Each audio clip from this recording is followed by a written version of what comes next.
Okay, so welcome again mga kapatid sa pagtutuloy ng ating pong discipleship training where we are now in our training. Meron po tayong 4 na module. Lagi po natin itong binabaybay bago tayo mag-umpisa para ma-track po natin yung ating pong mga pag-aaral at ma-remind tayo sa ating pong mga tapag-aralan na ano. We have 4 modules, 4 modules complete, yung Pursuing Christ, all about the gospel, repentance and faith, assurance of salvation, abiding in the word part 1 and part 2, tsaka prayer. Sa ating module 2, loving God, attributes of God part 1 and part 2, delighting in God, obeying Jesus, overcoming temptation, walking by the Spirit. Yung ating module 3, cultivating godliness, practicing the one another's, committing to the local church, the use of time, money and possessions, humility and forgiveness. At yung ating pong last module, to complete this training, mga kapatid, is all about making disciples, 6 na lesson, fasting, spiritual gifts, evangelism, the cause of discipleship, disciples making disciples, saka catching a world vision. And so far, natapos na po natin yung ating Module 1. All these subjects, ito po ay uploaded na po sa ating pong YouTube channel. So you can go back from time to time para ma-remind tayo po sa mga subject na ito, no? Yung gospel, repentance and faith, assurance of salvation, abiding in the word part 1 and part 2, tsaka yung prayer. Ganun din naman, natapos na natin po yung ating module 2, yung all about loving God. Attributes of God part 1 and part 2, then delighting in God, obeying Jesus, overcoming temptation, tsaka walking by the Spirit. At the same time, natapos na rin natin yung module 3, cultivating godliness, practicing the one another's, committing to the local church, the use of time, money and possessions, humility and forgiveness. And then dito sa ating module 4 na gusto nating makomplete, no? So far nasa unang lesson pa rin tayo as of this time.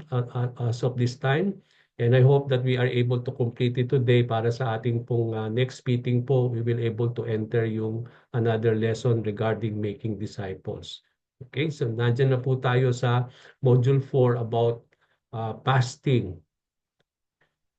Now, para po sa mga hindi nakakumpleto ng mga iba't ibang mga lessons natin sa Module 1, 2, and 3, no, I encourage you all to go through sa mga subject, sa mga sessions na ating pong na-record para at least yung mga bagay na hindi niyo na natutunan or na-miss ninyo, you can go back to those things, no, para makomplete natin po ito, no, because we plan to give all those who are able to complete this training some certificates for them to prove that they have indeed gone through this training. Okay? So napakaganda po na pwede pa po kayong makahabol para makumpleto po natin itong ating training. Okay? Now we are in fasting. Now last time we talk about everything we need to know about fasting. Now, hindi na po natin uulitin yon, no? If you want to go back again, you may do so sa ating pong YouTube channel sa mga uploaded mga nakaraan nating mga lessons about fasting. Now, what we will pick up from where we stopped last time is in question number 3 sa inyong manual. At dito natin sabi nga natin, we are going through a comprehensive biblical view of fasting. Marami tayong mga passages sa pag-aaralan po and we will able to understand fully ano bang ibig sabihin ng fasting, yung mga panahon na mga recorded in the Bible. We will try to go to sa mga recorded writings about people who fasted in the Old Testament at also sa New Testament, no? At yung habang pinag-aaralan natin po yung mga passages na yan, ang aalamin natin sino ba yung mga nag-fasting diyan sa mga passages na yan. At the same time, ano yung kanilang fasting? Nag-fasting ba sila na without food and without water, or food lang, or what they fasted from?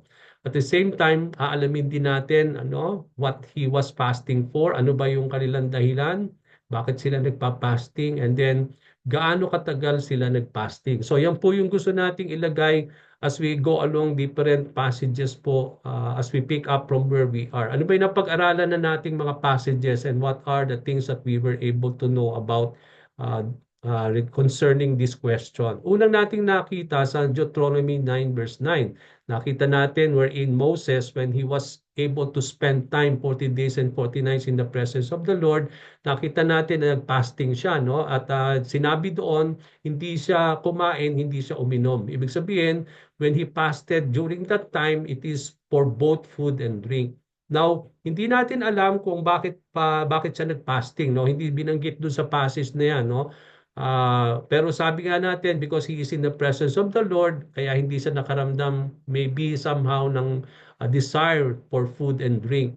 Now, how long he fasted? As we learned last time, he fasted for 40 days and 40 nights. Sabi ko nga dito, it is a supernatural fast which we cannot duplicate unless the Lord were to miraculously sustain us. Okay?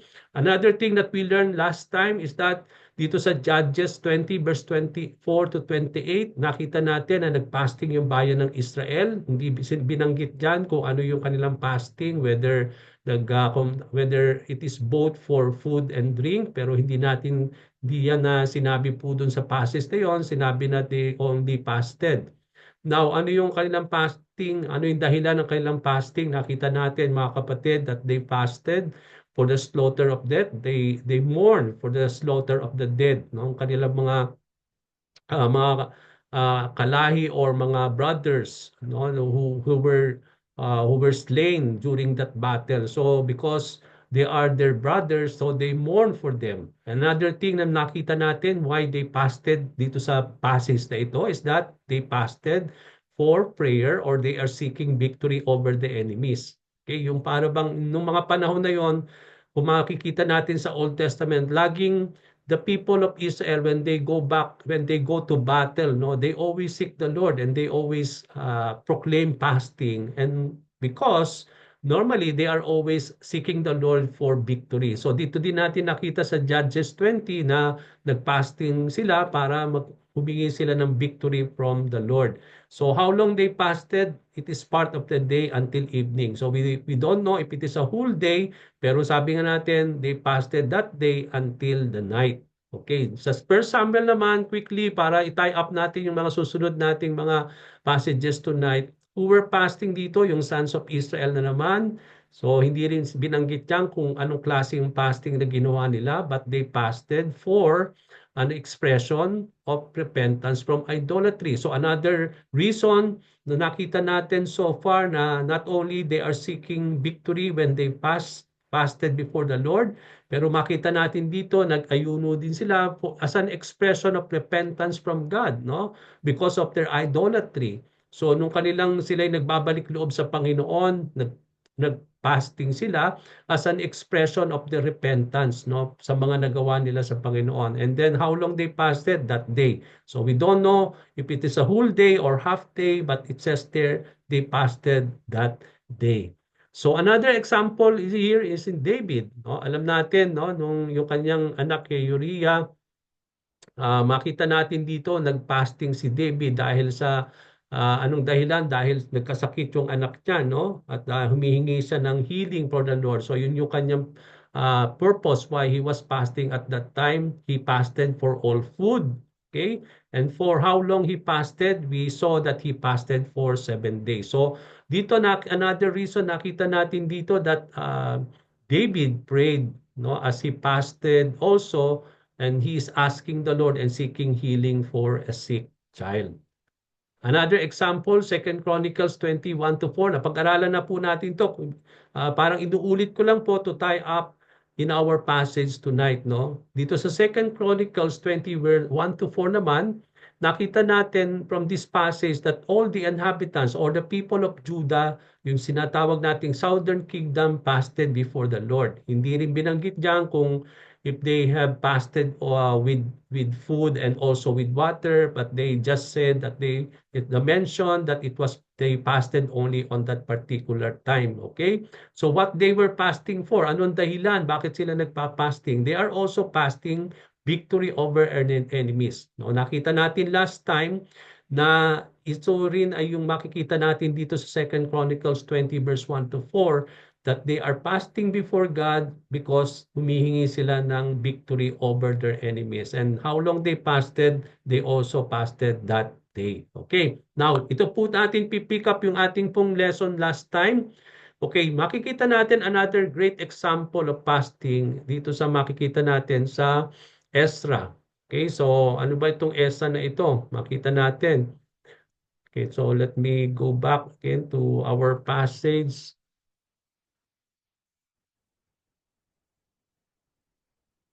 Okay, sabi dito, while Ezra was praying and confessing, weeping and throwing himself before the house of God, a large crowd of Israelites, men and women and children gathered around him. So, noong mga panahon daw na yon na si Ezra ay nananalangin, no, he was confessing, no, and weeping and throwing himself, no, so, para bang makikita natin dito na he is praying, confessing before the Lord, and weeping before God, and throwing himself before the God sa house of the Lord.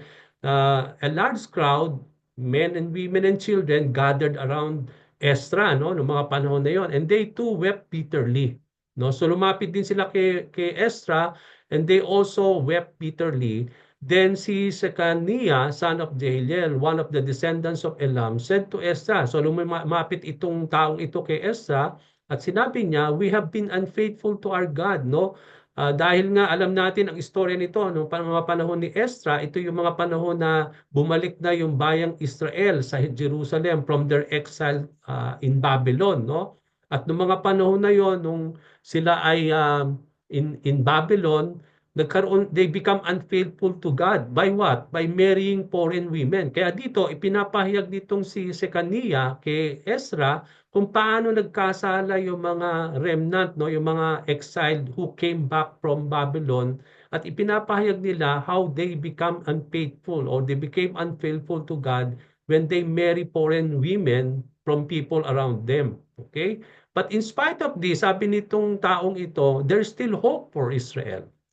Now, let us make a covenant before our God, sabi niya, to send away all these women and their children in accordance with the counsel of my Lord, and to those who fear the commands of our God, that it be done according to the law. Rise up, this matter is in your hands. We will support you, so take courage and do it. So, ibinibigay nila kay Esa itong kahitnatnan nito, no? Para bang they are willing to go back to the Lord, and they are willing to send away itong mga kanilang mga asawa at mga anak, no, in accordance kung ano ang sasabihin ni Ezra sa kanila.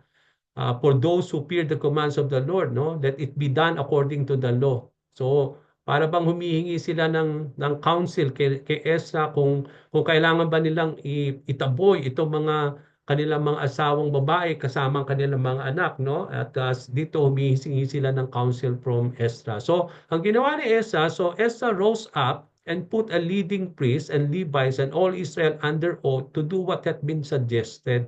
And they took the oath. Then Ezra withdrew from before the house of God and went to the room of Jehohanan, son of Eliashib. While he was there, he ate no food, drank no water, because he continued to mourn over the unfaithfulness of the exiles. So dito, no, nung nagtalaga siya ng mga priests at Levites and over the people at that time as they suggested, at umalis si Ezra at that particular time before the house of the Lord and went dun sa room ni Jehohanan, no? At doon he started now to mourn, no? And as he mourned, he ate no food and drank no water, sabi dito. And he is mourning over the unfaithfulness of the exiles. Now, nakita natin dito naman another example bakit nagpa-fasting ang mga tao in the Old Testament times. Dito ang nagpasting si Ezra, no, one of the leaders of Israel when they went back from exile, no. Alam natin si Ezra, siya po yung nag-build na muli ng temple kasama si Zerubbabel nung pagkagaling nila sa Babylon, no, when they were able to send back to Jerusalem.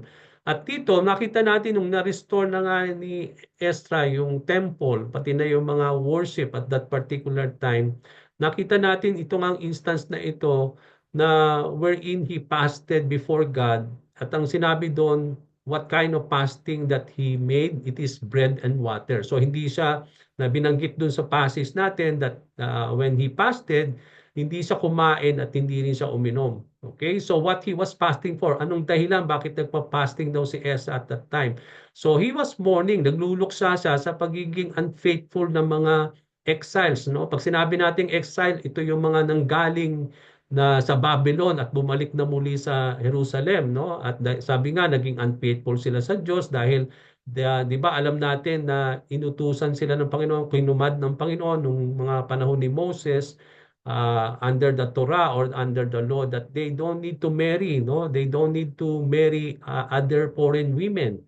But then dahil nga sila napunta sa foreign land at nakita natin doon na nasuway nila yung kautusan ng Panginoon, but now they are returning back to the Lord, and because sabi dito, because of that, nakita natin that Ezra was fasting before the Lord dahil siya nagluluksa over the unfaithfulness of the people. Now, how long he fasted, hindi sinabi. Walang sinabi doon. But sinabi doon, he just fasted before God as he mourned for the unfaithfulness of the people. Okay? So another example na makikita natin naman ay sa Esther chapter 4 verse 16.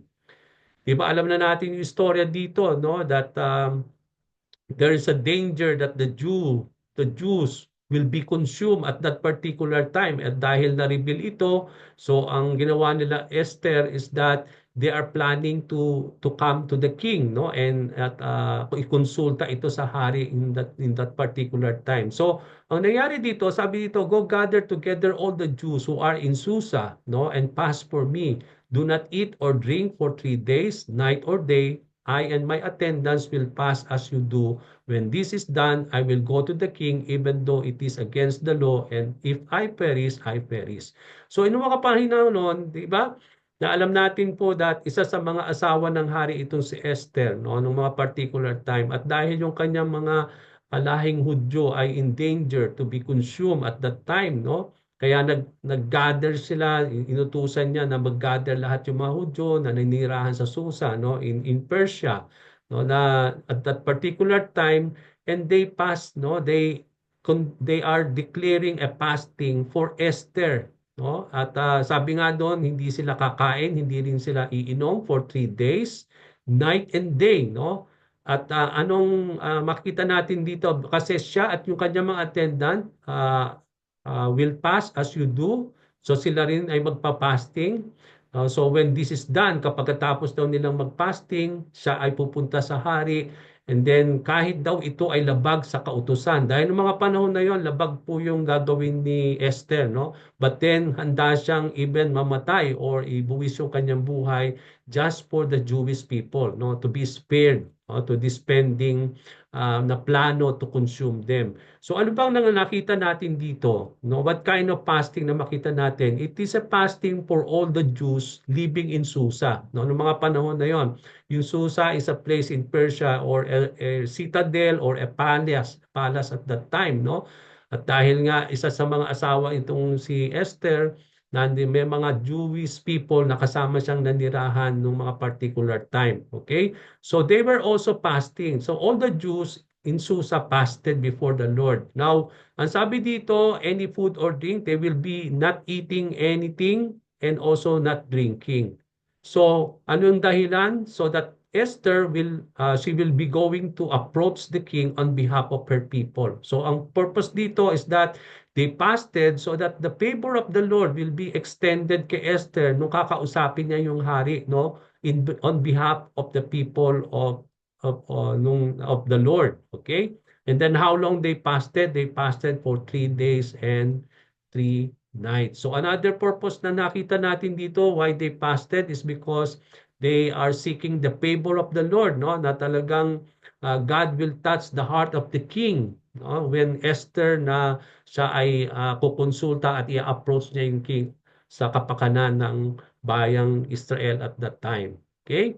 Another great example of fasting is in the book of Isaiah, chapter 58, verse 1 to 7. So ano naman ito? Now, makikita natin dito, it is a somehow, sabi dito, shout it aloud, do not hold back, raise your voice like a trumpet, declare to my people their rebellion, and to the descendants of Jacob their sins. So, God is God is speaking here on through Isaiah regarding the people, regarding the rebellion, no?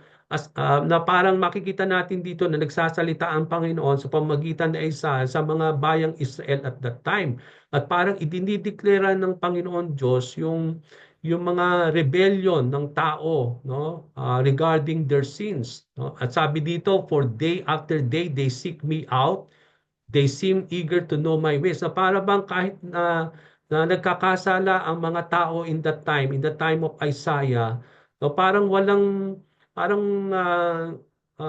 hindi binibigyan ng pansin ito ng mga Israelita in those times, no? They continue to seek out the Lord and they are eager to know His ways, pero deep inside their heart, they are guilty of rebellion, no? They are sinning against the Lord, no, na as if they were a nation that does what is right, no, and has not forsaken the commands of its God. Na para bang akala ng mga na parang walang nangyayari, bagkus punong-puno sila ng mga pagkakasala sa Panginoon, but they are continuously seeking the Lord.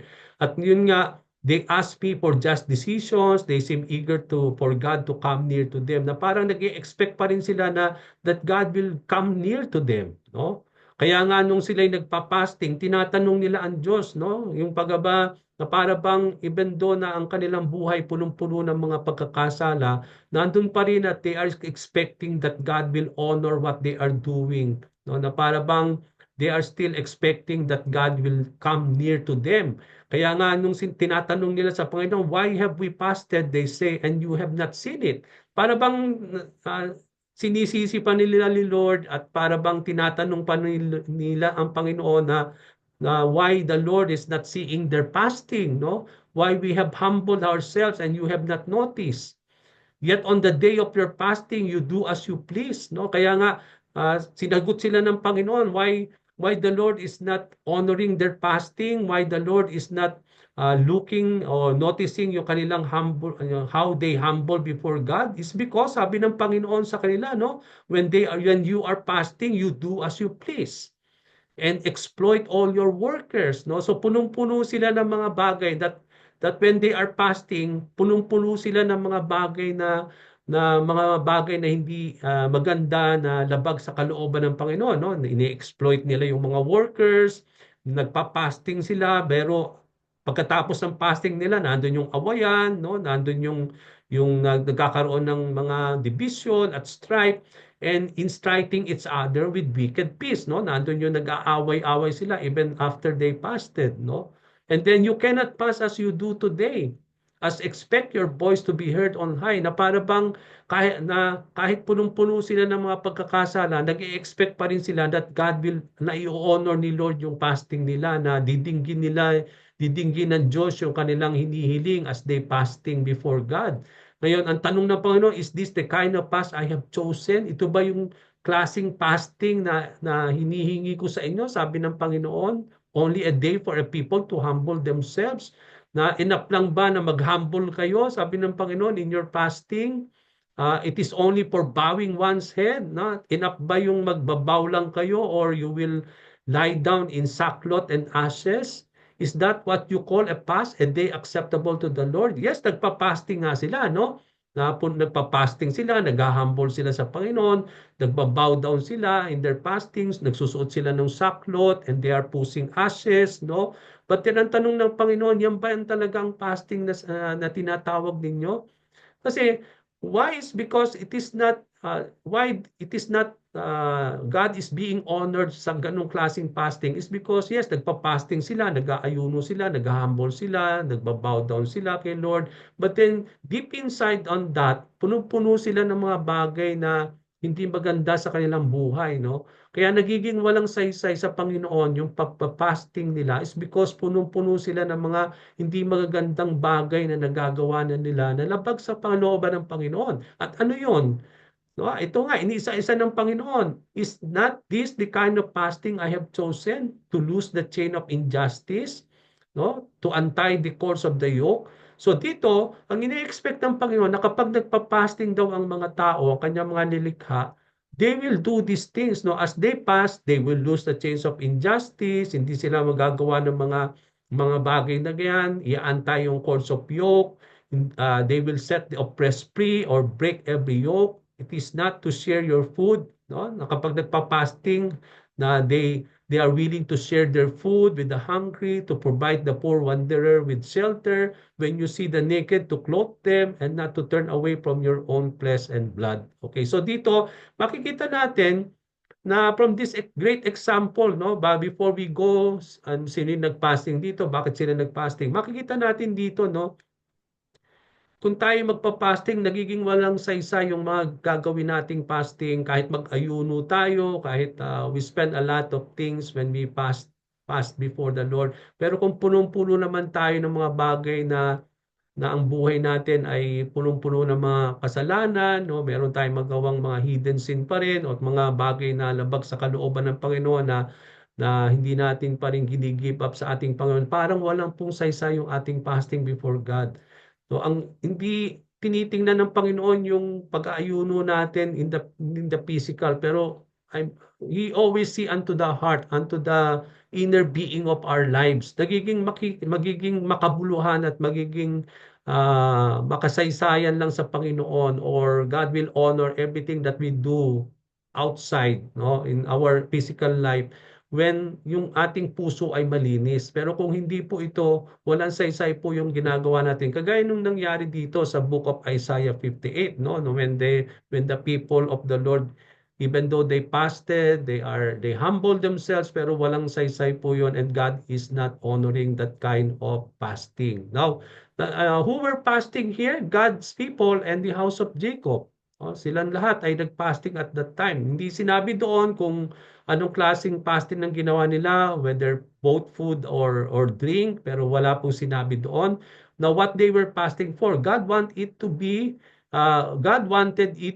to humble themselves, to loosen the bonds of wickedness, let the oppressed go free, break every yoke, divide the bread with the hungry, bring the homeless poor into the house, and clothe the naked. So dito, makikita natin dito na hindi lang yung pagpa-fasting natin ay meron ding may kaakibat din ng mga magandang ginagawa at that particular time, no? Na kapag nagpa-fasting daw, hindi lang mag-humble sa before the Lord, pero nandun yung ilulusen din yung mga bands of wickedness, no? Yung iwawaksin nila yung mga oppression, i-break nila yung mga yoke, no? They will willing to share food with the hungry, no, bring homeless poor into the house, no, they are willing to even to share their house for the poor, sa mga homeless, no, yung damitan yung mga naked, no, yan yung klase ng fasting na gusto ng Panginoon, no, and yun yung sinasabi ng Panginoon Diyos dito. So how long they fasted, hindi rin sinabi how long they fasted before God. Okay? Now, another thing that we can see is Daniel. Yung mga panahon, Daniel also have this kind, no? Nagkaroon siya ng vision. Hindi niya malaman kung anong klaseng vision na ito, no? And that's why he wants to understand yung message na na nakita niya yung regarding the vision. Kaya makikita natin dito at that time, sabi dito, Daniel mourned for 3 weeks. He ate no choice food, no meal or wine, touch his lips, and I use even no lotions at all until the 3 weeks were over.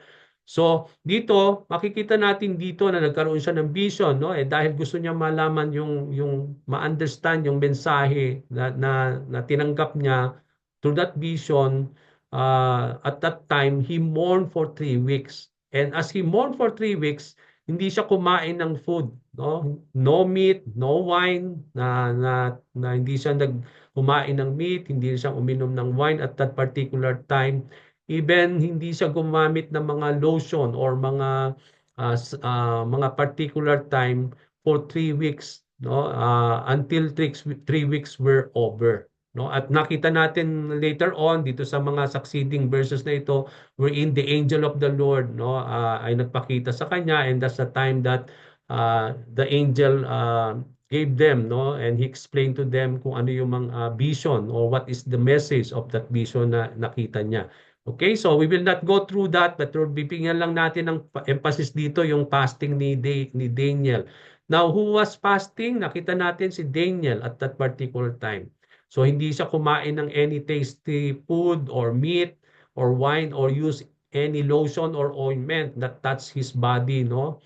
Hindi siya gumamit nun, no? And then, what he was fasting for, he was mourning, humbling himself before God, and setting himself to understand the vision. Yun yan, sinasaliksik niya ang Panginoon na nagpasting siya para maintindihan niya yung vision na ibinigay sa kanya ng Panginoon. Okay, so that's why he was fasting before God. And then how long Daniel fasted? He fasted for 3 weeks. Okay, so another example of fasting during the time of Daniel.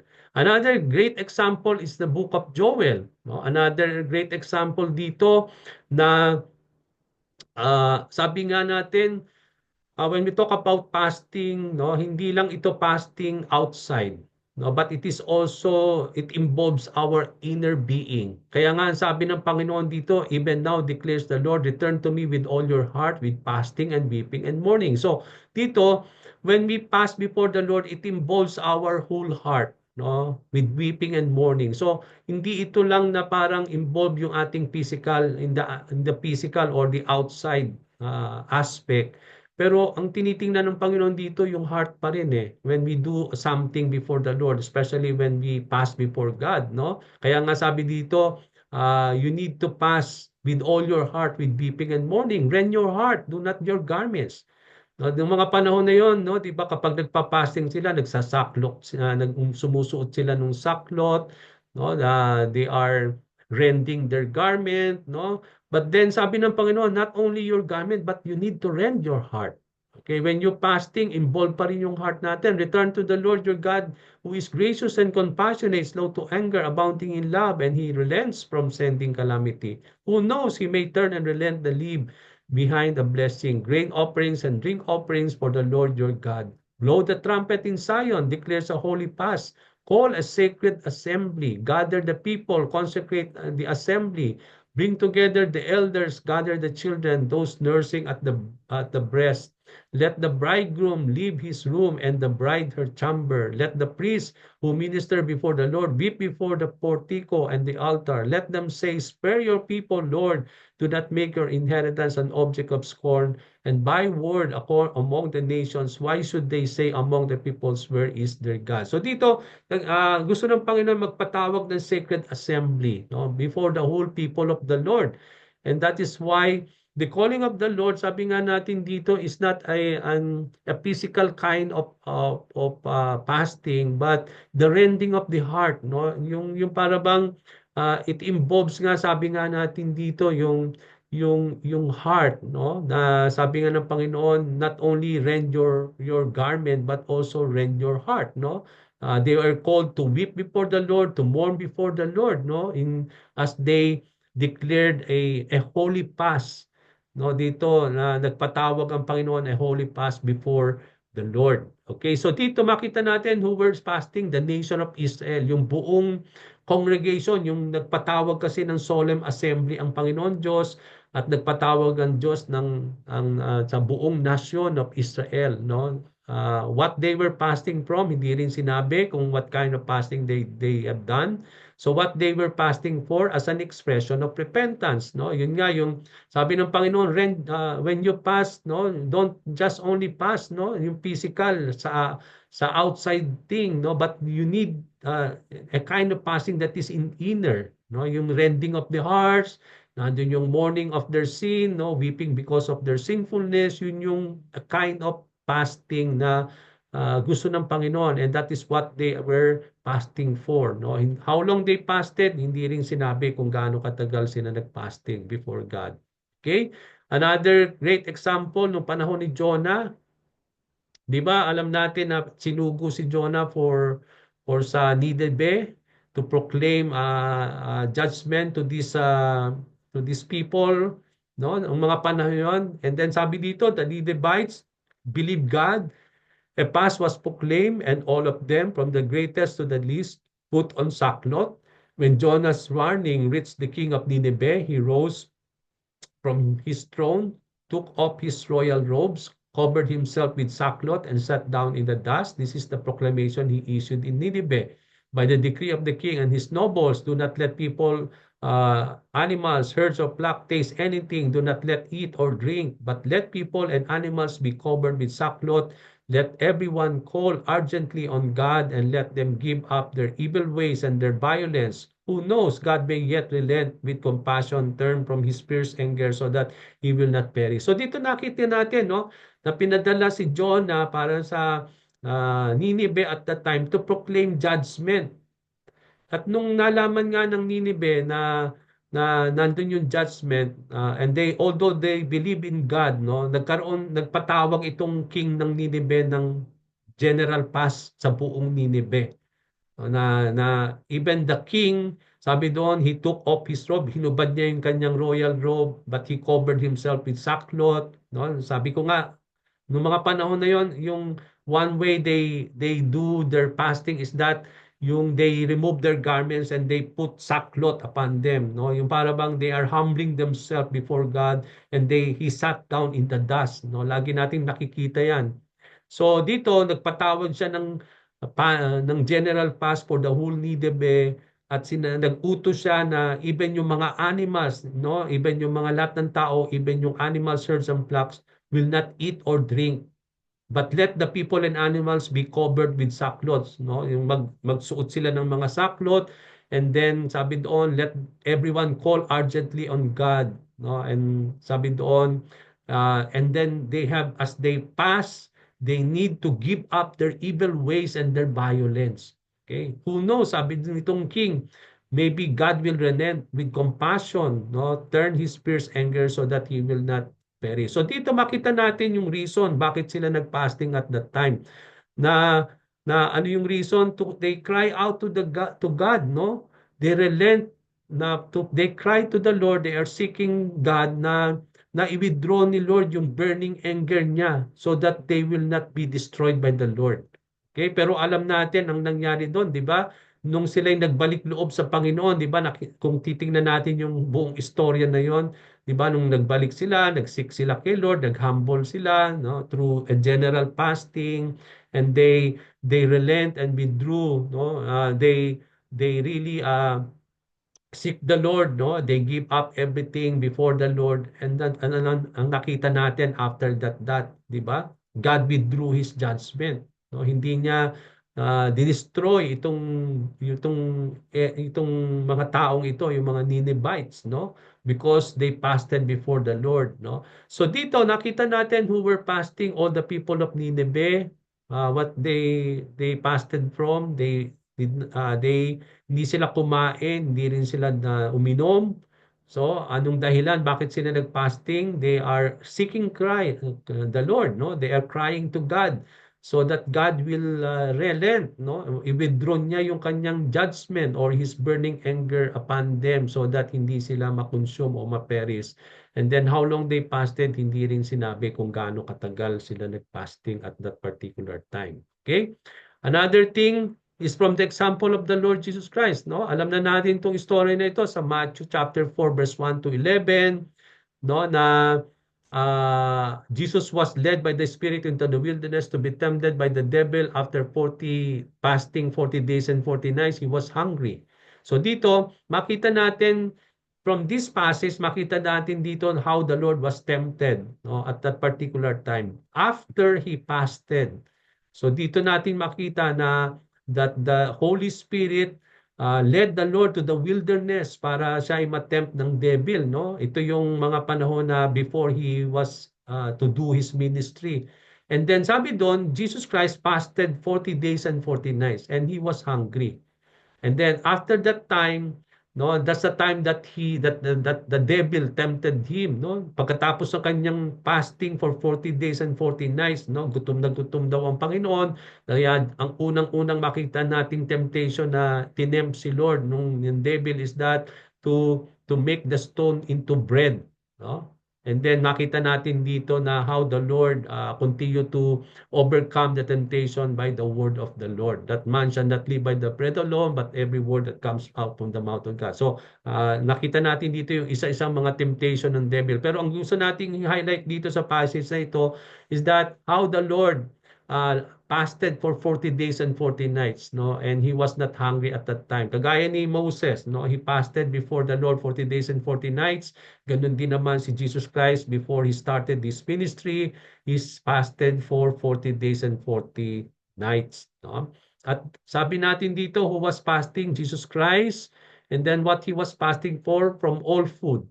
Now, malinaw po dito na hindi kino-consider that he did not na hindi siya mag-fasting for water. Kasi sabi dito, but he was fasting from all food. Kasi hindi na mention that he became thirsty. Kasi ang sinabi doon, he became sabi doon, hungry.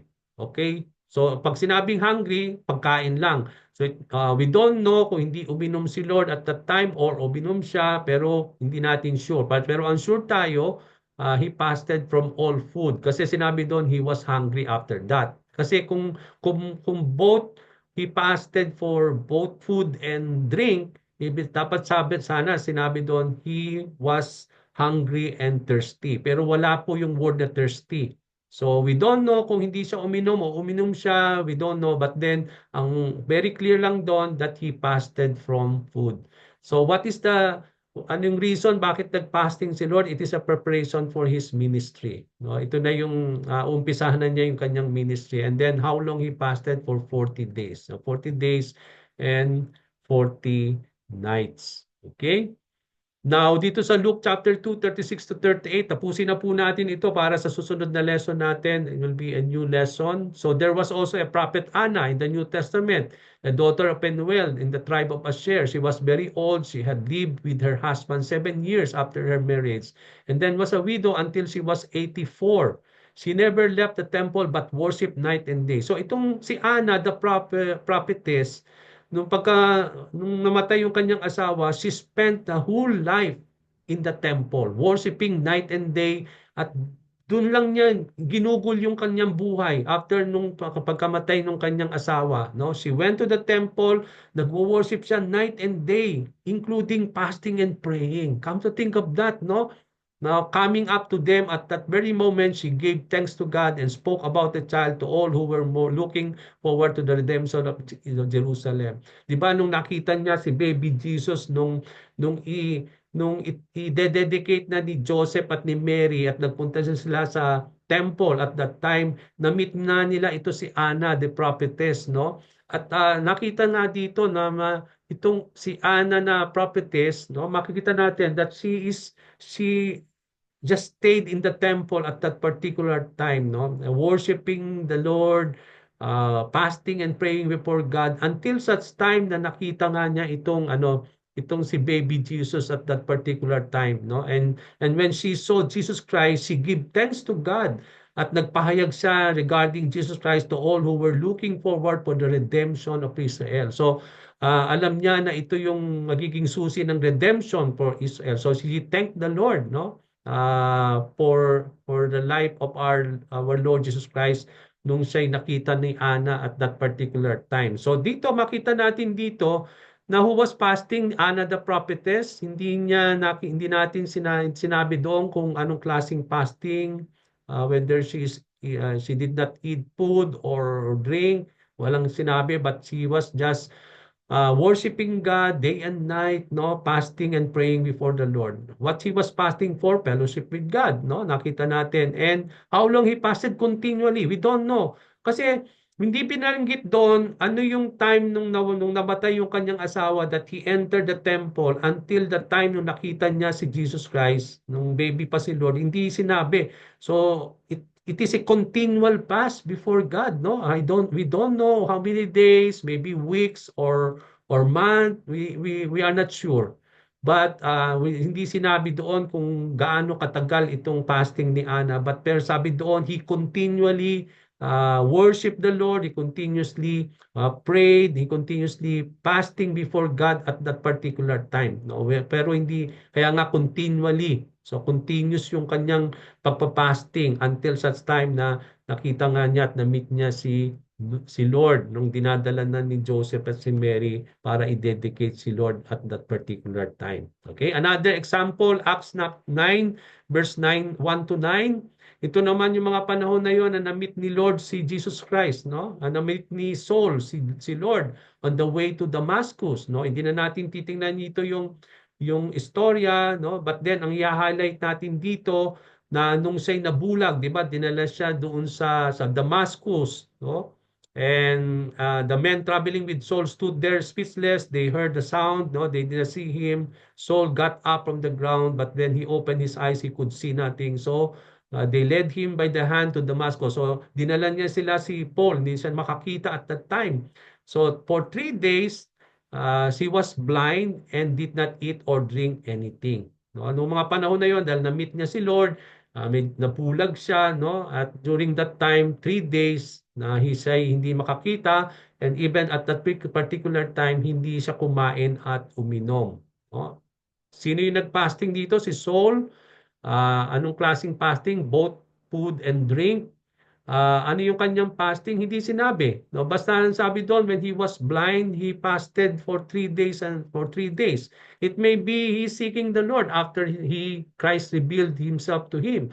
It may be na nagre-reflect siya kay Lord or ano yung nangyayari. Kaya as he continue to seek the Lord, perhaps kaya siya nag-fasting. Pero hindi natin alam kung yun talaga. Pero kasi walang sinabi doon. Basta sinabi doon, nung siya'y nabulag, dinala siya ng kanyang mga kompanyo sa Damascus, and for 3 days, no, nandun siya na nag-prayer siya at nagpa-fasting before God. And how long he fasted? For 3 days.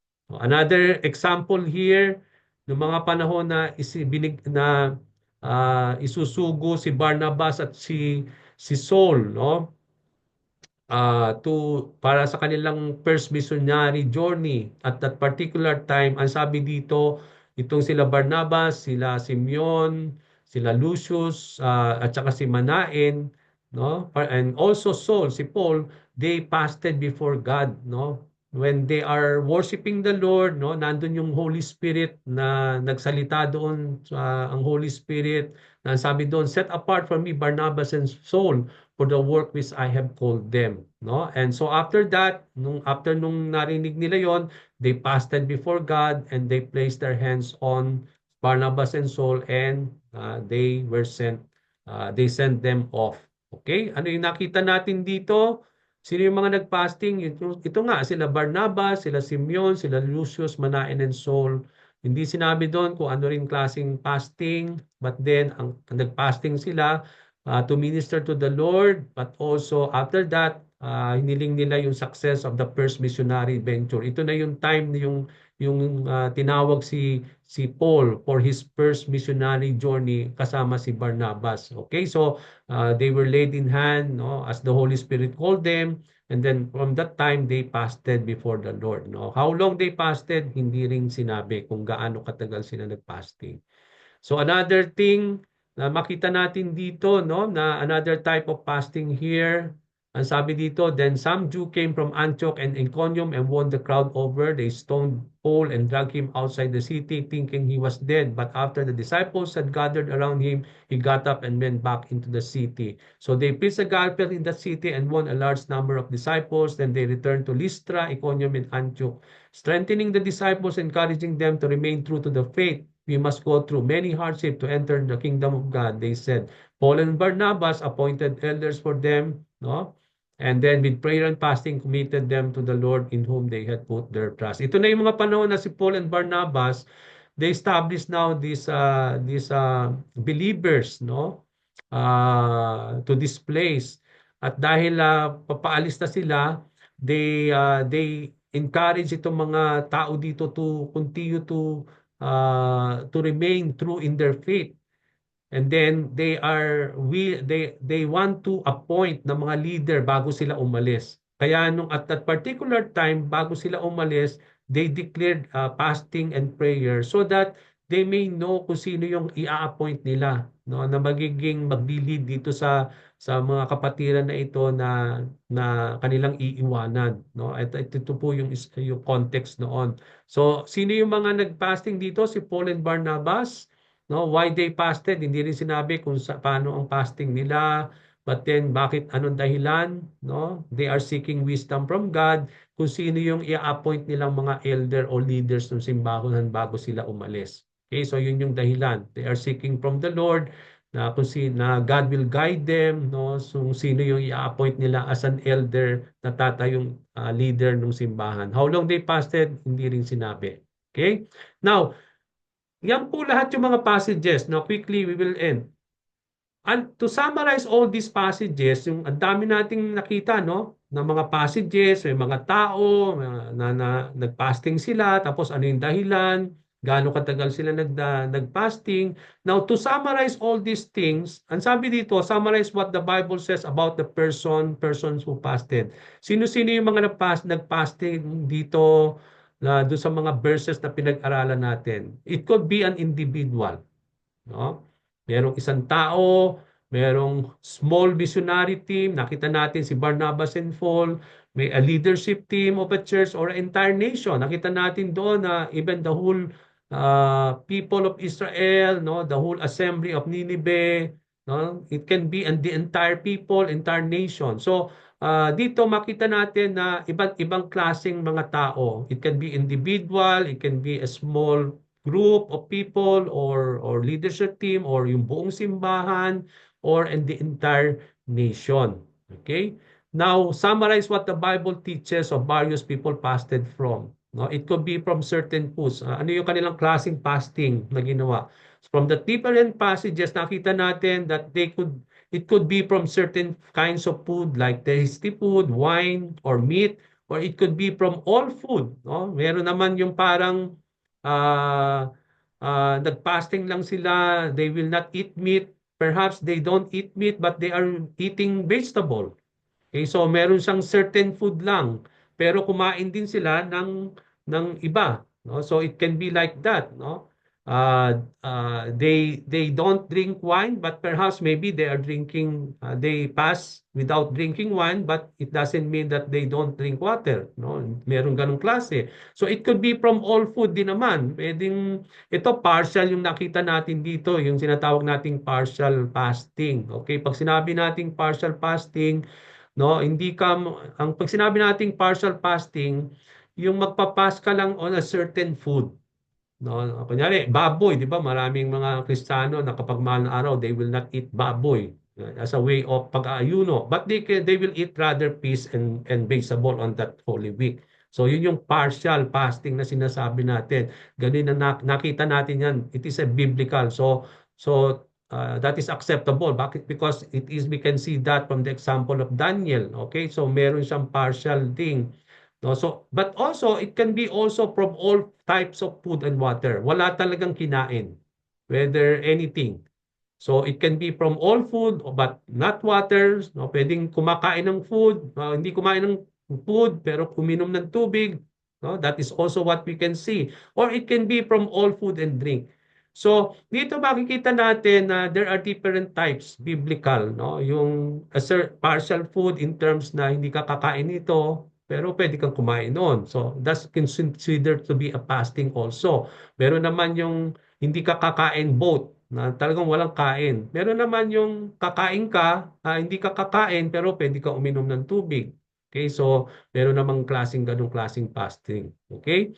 It could be from all food or drink. It can be naman na food lang pero umiinom. So there are different types na nakita natin from the Bible. So when we talk about fasting, makita natin biblical dito, it is the direction of the Lord to us. Kunyari, nagpatawag ang church ng fasting. So, but then, we are called to be led by the Spirit. Kagaya ni Jesus Christ, He was led by the Spirit to fast. So, when we are led by the Spirit, then we need to know what kind of fasting that the Lord is leading us. Although, nagpatawag ang fasting, nasa atin na yon kung anong klaseng fasting ang gagawin natin. No? It is your decision seeking God, what kind of fasting? No, meron naman yung kung nasa inyo nga, whether you want to just partial fasting or talagang full fasting or food lang ka magpapas but iinom ka, no, or for both, for without food, without father for a particular time. Nandun po yung it is a conviction that the Holy Spirit will give unto us. So hindi pare-parehas ang fasting natin. It depends on the leading of the Spirit. Okay? Now, summarize what the Bible teaches about yung mga purposes. Ang daming purposes na nakita natin. Bakit ang mga people are fasting in the Old Testament, in the New Testament? They are mourning for death. They are seeking victory for their enemies. Kapag sila'y nagre-repent, they are asking healing, nagpa-fasting sila. When they are mourning for the seed of the people, they are fasting. They are even success for the queen when she was intercede on behalf of the Jewish people. No, it can even they pass for success. No, as they seek the God regarding success. No, yung social justice, ministering to the poor. That's a kind of fasting. So ibig sabihin, you are fasting but doing good things. No, with wisdom to understand the vision. Kay Daniel, nakita natin doon, nagpa-fasting siya para to seek wisdom from the Lord, para i-reveal ni Lord yung vision, to express fervency or desire that God will relent from His burning anger sa bayan ng Nineveh, di ba? Nag-relent, hindi itunuloy ng Panginoon yung kanyang judgment sa bansa, bayan na yan, no? But then, nakita natin because they fasted before God, no? Fellowship with God. Nakita natin kay Anna, the prophetess, no, to minister to the Lord for the success of the progress of the gospel. Si Barnabas and Saul, di ba? Nagfasting sila for the progress of the gospel and wisdom to know who to appoint the elders. So ito yung iba't ibang klase, but we are not limited on this, no?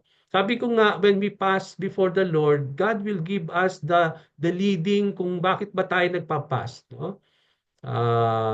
Kung paano it can be an individual fast, no, na decision mo lang yon na gusto mo mag-fasting kasi magsosonglid ka or magpiprits ka, that's your own decision. Pero meron naman yung, di ba, nakita rin natin that there will be a general call for the whole assembly to fast. So kapag napatawag naman yung buong simbahan na kailangan mag-fasting, kagaya ng ginawa natin ng anniversary.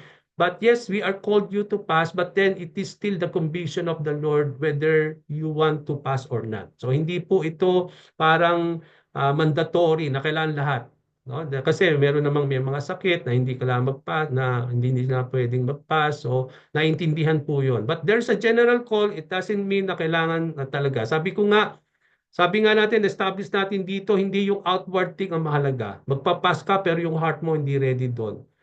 Yung heart mo hindi ready na gawin yung gusto mong na na wala naman yung heart mo doon sa gusto mong gawin. So hindi maganda yun. Magkakasala lang tayo kay Lord. It's rather na wag ka na lang magpas kung yun lang din. Okay? So may involvement yung heart. Sabi nga ng Panginoon, it's not about the outward thing ang tinitingnan ni Lord. But yung involvement of the heart, no, yung inner being natin is napakaganda na when we are doing all these things, no. So we are not limited nga dito sa mga purposes na ito, but as the Lord leads us, no, nakita natin dito when they are praying for healing, no, for anything, no, they are fasting before the Lord. So it can be something that the Lord is leading you to do when you are seeking the Lord for a particular thing in your life. Okay? Now, summarize what the Bible teaches about the Lent. Anong klaseng Lent? From part of the day to 40 days. Nakita natin, yung pinaka-maximum nakita natin, 40 days. More than that, wala na tayo. It may be yung kay Anna the prophetess, we don't know. Kasi sinabi doon continually. So, we don't know if nag-exceed siya ng 40 days.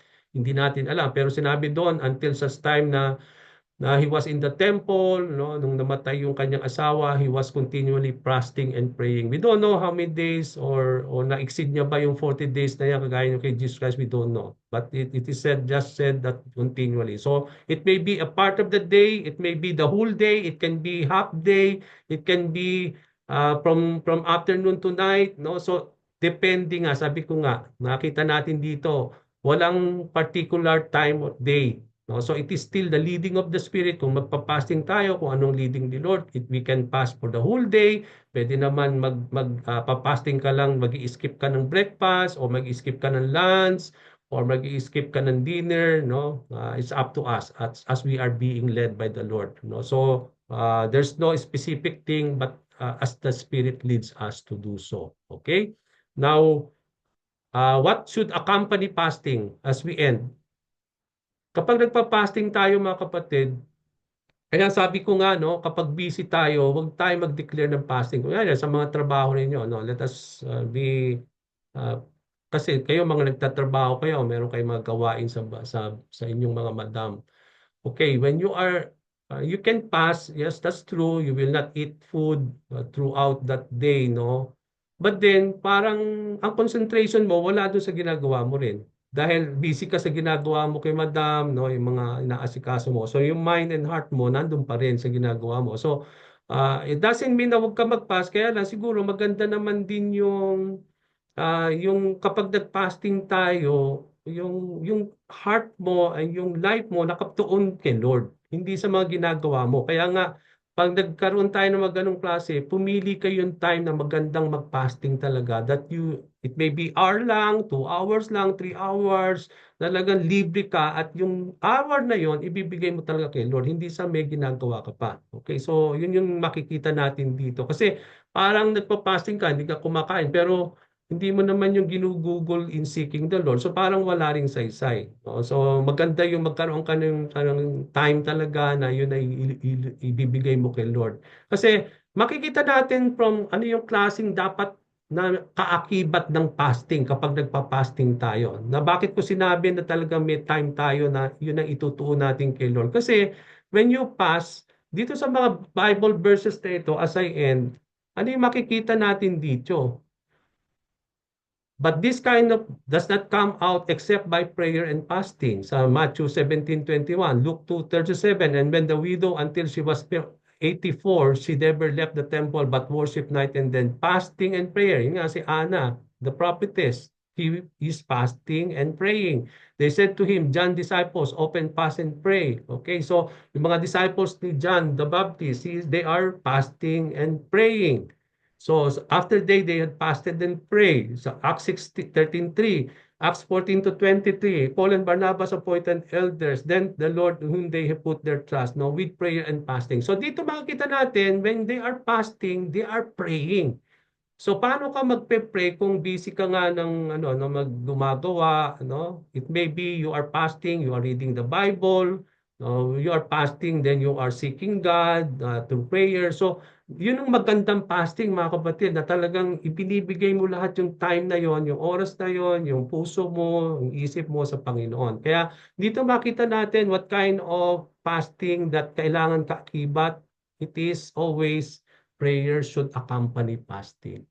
Kaya nga napakaganda na kapag nagpa-fasting tayo, nakita natin doon, it is being spent with prayer and fasting. So it doesn't mean, sabi ko nga, as the Spirit leads us, paano kung hindi maganda naman na magpapas ka for the whole day, tapos busy-busy ka sa ginagawa mo, hindi ka makapag-pray, hindi ka makapagbasa, although hindi ka kumakain. Maganda naman na kahit 3 hours ka lang na hindi o mag-skip ka ng night, ng dinner mo. And then after the whole work, no, so hindi ka nakakain. And then there's a time that after your work, siguro doon ka na lang na talaga hindi ka kakain. And then after that, makakapag-pray ka in the night kasi tapos na yung trabaho mo, that you can seek the Lord and you can really focus on yourself, no? Sabi nga natin dito, hindi naman yung tinitingnan ni Lord kung buong araw ka, yung talagang time na ibinigay mo kay Lord, no? Na talagang even though 3 hours lang yon o 4 hours lang yon, nag-fasting ka, nag-skip ka ng food on the night, hindi ka kumain, no? But then ginugol mo naman yung kay Lord. As you seek, as you pray, as you humble yourself before the Lord, na yun yung talaga nakapokus yung mind and heart and whole being natin kay God. Okay, so I believe that's it, no? As I stop this sharing, and I hope and I pray mga kapatid that we have learned a lot of things regarding our subject about fasting, no? So I will be uploading this sa ating pong YouTube after this, and then next meeting we will be